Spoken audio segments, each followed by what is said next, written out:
Hi, in this video, I'll break down a solo Plague Star speedrun, so that you, the viewers, will hopefully be able to replicate at least some of the techniques and strategies used by speedrunners for yourselves.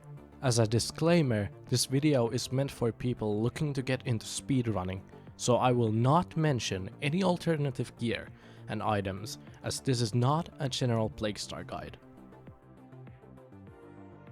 On the gate opening, you have two strategies: the usual way of playing and just waiting until the objective pops up.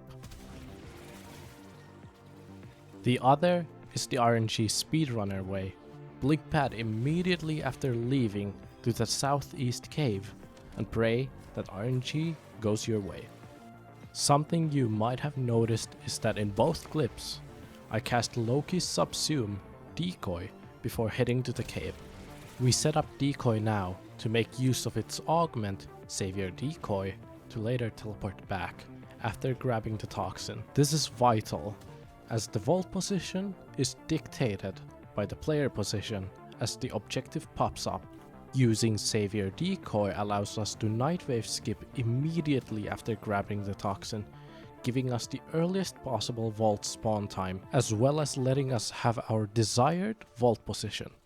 As mentioned earlier, your vault spawn location is dependent on the player position. So, which vaults do we want and where do we force them? Vault forcing works via the player being in certain zones at the time the objective pops, which correspond to their respective vaults.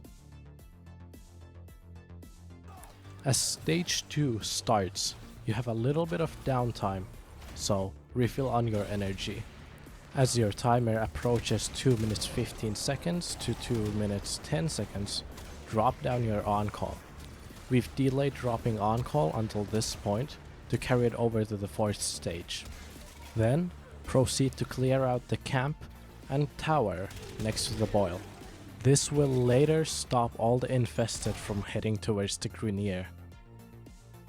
And after clearing the camp, head on over to the drone spot you will force. By forcing the drone later, this allows us to now pre-place the portals for stage 3. And as for the lineups, you can just steal them from any speedrunner you have seen. But be sure to use roughly an equal amount of range as they do. After doing your lineups, head back to the gate to place down your mech or K drive.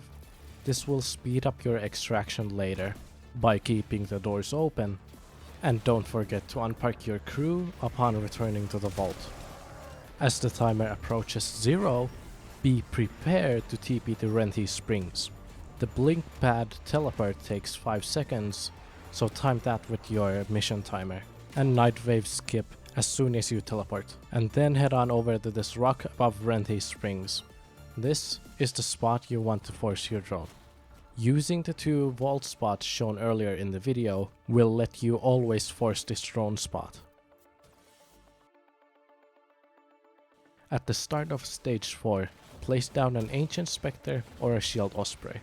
The infested will later get grouped to it as they ignore you in your Archwing. And be sure to nightwave skip to skip some dialogue. Before the Hemocytes, be sure to stack your conditionals. This includes Vendetta, Galvanized Hell, Rise, and Tempo, and whatever else you might be using.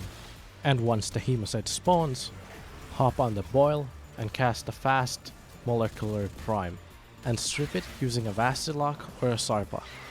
You can fight the Hemocyte in your Archwing for easier angles and less infested aggro.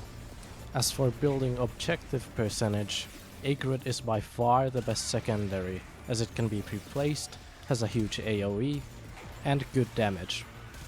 And by the way, there is a huge misconception that 1.8k or 2k or 1k is the damage cap.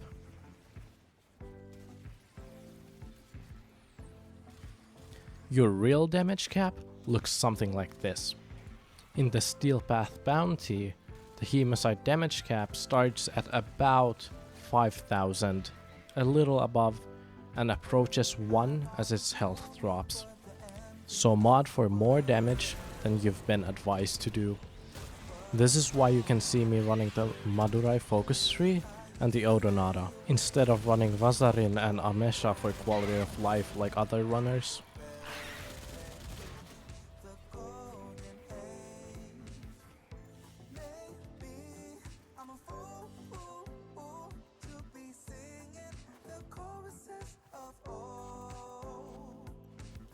And you can see from my builds that I've dedicated a lot more resources to buffing my primary. You can use Smalt Efficiency and Duration Archon Shards instead